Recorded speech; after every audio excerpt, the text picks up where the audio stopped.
मेरे घर में भी लगी जुगनुओं का मेला था, सियासत थी घर में बैठी, सभी फिरता अकेला था। किसी शायर की ये पंक्ति अनायास ही आपके जहन में आज याद आ जाती है जब आप लोजपा में हो रहे उठापटक को देखते हैं।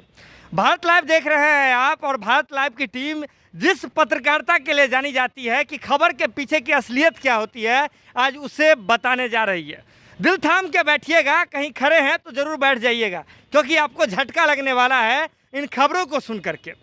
लोजपा के भीतर क्या कुछ हो रहा है, ये बात अब आपसे छुपी हुई नहीं है।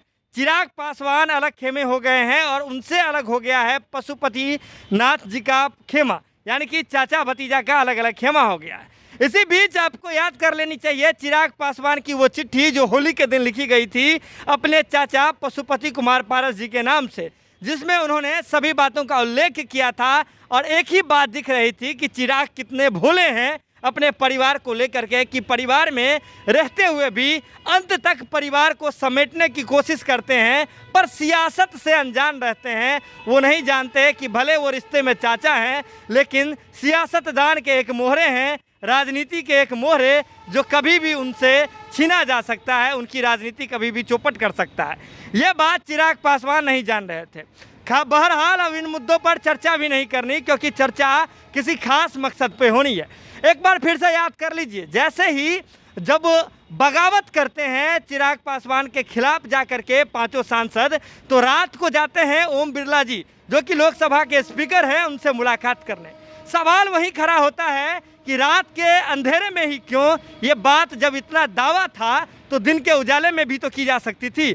दिन के उजाले में भी तो जा करके लोकसभा स्पीकर ओम बिरला जी को पत्र सौंपा जा सकता था, लेकिन वहाँ भी सियासत थी। सियासत किसकी थी, ये बातें अंत तक आते आते आपको समझ आ जाएगी। बहरहाल आगे चलते हैं। आपको बता दें कि पशुपति कुमार पारस जी कल पटना पहुंचे। पटना पहुंचने के साथ ही जब भारत लाइव के साथ उन्होंने बातचीत की तो सूर्यभान सिंह और पशुपति कुमार पारस जी एक सुर में कहते हुए नजर आए कि पार्टी सिर्फ और सिर्फ चिराग पासवान की है, चिराग पासवान ही मुखिया होंगे, आने वाले समय में चिराग पासवान ही नेता होंगे। तो बड़ी बात यह है कि फिर लोजपा के जो पोस्टर है, जिस लोजपा कार्यालय को पशुपति कुमार पारस ने, सूर्यभान सिंह ने और उनके साथ मिले हुए सांसदों ने हैक कर लिया, उस कार्यालय के पोस्टर से चिराग पासवान की तस्वीर क्यों हटा दी जाती है? जब मुखिया चिराग पासवान जी रहने वाले हैं तो चिराग पासवान के तस्वीर से भी इतनी दिक्कत क्यों, इतनी परेशानी क्यों कि आनन फानन में वो पोस्टर पर जो लोजपा कार्यालय के बाहर चिराग पासवान की तस्वीर लगी हुई थी, उससे चिराग पासवान की तस्वीर को हटाने की जहमत उठाई गई और महोदय को खुश करने की कोशिश की गई। खैर, अब आज के समय में चले आते हैं। आज सीधे तौर पे देखा जाए तो लोजपा जो है, आपको बता दें कि राष्ट्रीय कार्यकारिणी की बैठक कर रही है। लोजपा में पशुपति कुमार पारस जी का खेमा, इसमें सूरजभान सिंह भी हैं, सभी लोग मौजूद हैं। लेकिन एक बड़ी बात यह है कि कल आप देख लें, और ऐसे में जब प्रिंस कुमार, जिस प्रिंस राज के बदौलत जाकर के, उनके समर्थन में जाकर के पशुपति कुमार पारस जी संसदीय बोर्ड का अध्यक्ष बन जाते हैं, प्रिंस राज जी के समर्थन में जाकर के पशुपति कुमार पारस जी संसदीय बोर्ड का अध्यक्ष बन जाते हैं, और वही प्रिंस राज गायब रहता है राष्ट्रीय कार्यकारिणी की बैठक से।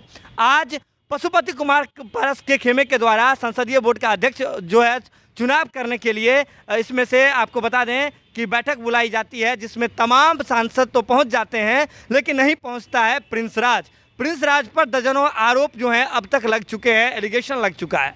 लेकिन आरोप लगाने वाली लड़की की बात को एक बार फिर से आपको सुनना चाहिए। स्वाति जो है, उन्होंने सीधे तौर पे कहा है कि चिराग पासवान प्रिंस राज को अपने बेटे से बढ़कर मानते हैं, अपने बेटे के समान मानते हैं, और सीधे तौर पे कहते हैं कि वे उनके लिए कुछ भी कर सकते हैं। तो फिर ये प्रिंस राज बागी क्यों हो जाता है चिराग पासवान से, उस चिराग पासवान से जो आने वाले समय का कुछ भी नहीं सोचता है, सिर्फ प्रिंस राज अपने चचेरे भाई के लिए सोचता है और उसे लोजपा का प्रदेश अध्यक्ष बना देता है। खैर, ये प्रदेश अध्यक्ष आज जब आपको बता दें कि पशुपति कुमार पारस जी के द्वारा राष्ट्रीय जो कार्य समिति की बैठक बुलाई गई है, उससे गायब दिख रहे हैं। लेकिन उससे गायब होने के साथ साथ प्रिंस राज के पिताजी भी गायब दिख रहे हैं। जब आप लोजपा में अलग अलग तरह की बात कर रहे हैं, आपको परेशानी हो सकती है चिराग पासवान के तस्वीर से। चलिए मानते हैं कि चिराग पासवान राष्ट्रीय अध्यक्ष थे, आप कहते हैं कि चिराग पासवान जी को नेतृत्व करने का कौखो भी नहीं आता है, लेकिन रामचंद्र बाबू की तस्वीर से उतनी परहेज क्यों? क्योंकि अगर आप भारत लाइव की टीम आपको दिखा रही है कि जिस पोस्टर पर, जो पोस्टर आज राज्य कार्यकारिणी की बैठक के लिए सुरभान सिंह के आवास के बाहर लगाए गए या फिर पार्टी कार्यालय के बाहर लगाए गए थे, उस दोनों पोस्टर में से रामचंद्र बाबू गायब है। रामचंद्र बाबू गायब हैं, जो प्रिंस राज जी के पिताजी हैं। यानी कि अब देखिए माजरा, सारा माजरा समझिए। संसदीय बोर्ड के अध्यक्ष बन गए प्रिंस राज का उपयोग करके, प्रिंस राज को किनारे कर दिया, लेकिन राजनीति रूप से प्रिंस राज जी को हो या फिर रामचंद्र बाबू की राजनीति हो, अब इस दुनिया में नहीं है, उनकी सहानुभूति हो, दोनों को किनारे कर दिया है पशुपति कुमार पारस जी ने। बड़ा गेम हुआ है, लेकिन इस बड़ा गेम के पीछे ऐसा नहीं है कि पशुपति कुमार पारस जी का ही हाथ है। किसी बड़े दल के तीर ने एक ऐसा तीर चलाया, किसी बड़े दल ने घर में बैठे बैठे ऐसा तीर चला दिया जिससे लोजपा 3 फांट में बट गई, 3 टुकड़े में बट गई। अब आप सोच रहे होंगे लोजपा तो 2 टुकड़े में है, एक चिराग पासवान वाला टुकड़ा और दूसरे में आते हैं पशुपति कुमार पारस, जो चिराग पासवान के चाचा हैं, और वही चाचा जो चिराग पासवान के पीछे जाकर के उनकी ही पार्टी, उनके ही बंगले पर अपना उपस्थिति जो है दर्ज कराना चाहते हैं। लेकिन आप सोच रहे होंगे, लेकिन भारत लाइव की टीम बता रही है लोजपा दरअसल 2 टुकड़े आपको दिख रहे होंगे, लेकिन राजनीतिक चश्मा लगा करके देखिए, टुकड़े तो 3 हुए हैं, जिसमें से 2 टुकड़े को समाप्त करने की कोशिश की गई है। और ये तीर किसका है ये बात आपको भी पता है, भारत लाइव के दर्शक हैं आप, राजनीति को अच्छे से समझते हैं। पहला टुकड़ा आता है रामविलास पासवान जी का और उनके पुत्र चिराग पासवान जी का, जो लोजपा के राष्ट्रीय अध्यक्ष हैं। लोजपा के राष्ट्रीय अध्यक्ष हैं चिराग पासवान जी, और उनकी तस्वीर ही हटा दी जाती है, उनसे पूरी पार्टी को हथियाने की कोशिश की जाती है।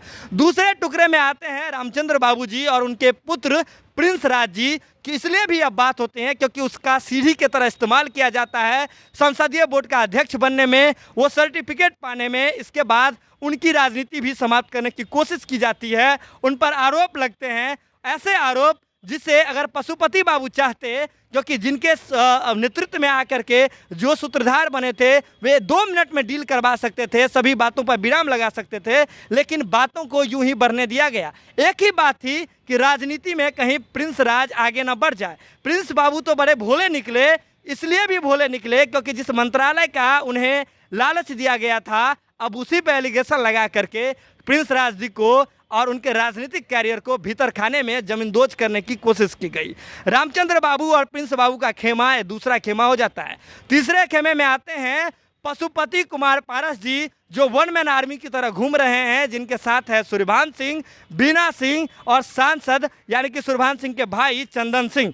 ये सभी लोग मिलकर के ही अब लोजपा के नए प्रदेश अध्यक्ष, राष्ट्रीय अध्यक्ष बनाने की क्या बात कर रहे हैं। लेकिन बड़ी बात यह है कि अगर ज़मीन पर देखें, ये भले ही पार्टी स्तर पे हो रहे हो, आप हजारों बैठकें कर लीजिए, लेकिन एक पत्रकार हूँ, निष्पक्ष पत्रकार हूँ, और एक पत्रकार जब ज़मीनी हकीकत को टटोलता है, तो भारत लाइव की टीम ने टटोला था, तो आपको भी हकीकत पता है कि जनता ने क्या कहा था, जमुई की जनता ने क्या कहा था, हाजीपुर की जनता ने क्या कहा था। हाजीपुर की जनता का स्पष्ट कहना था, बिहार की जनता का स्पष्ट कहना है कि जिस पशुपति कुमार पारस जी को सांसद बनाने के लिए रामविलास बाबू जनता के बीच आकर के हाथ जोड़ करके कहते हैं कि आज से पशुपति सब कुछ संभालेगा, तो हम उस रामविलास पासवान के चेहरे को याद रखते हैं, उनका कोई जनाधार नहीं है।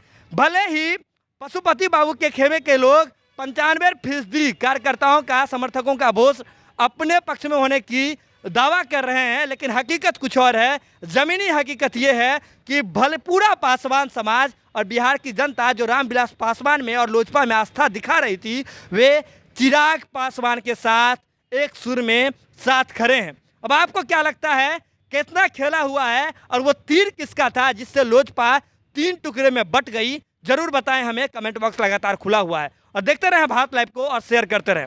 बहुत बहुत धन्यवाद। अगर ये वीडियो पसंद आई और वह बिहार के राजनीति और बिहारियत से सरोकार रखेनी तो सब्सक्राइब बटन दबा के चैनल के सब्सक्राइब कर ली। ओजे एगो घंटी बा, ओकरा बटन दबा देला से कुल सटीक और मारक खबर रुआ मुफ्त में मिल जाई। अगर रुआ पत्रकारिता के हमनी के नया प्रयोग में सहयोग कर चाहतानी तो ज्वाइन बटन दबा दी। पेटीएम नंबर नोट कर ली 9386816700। धन्यवाद।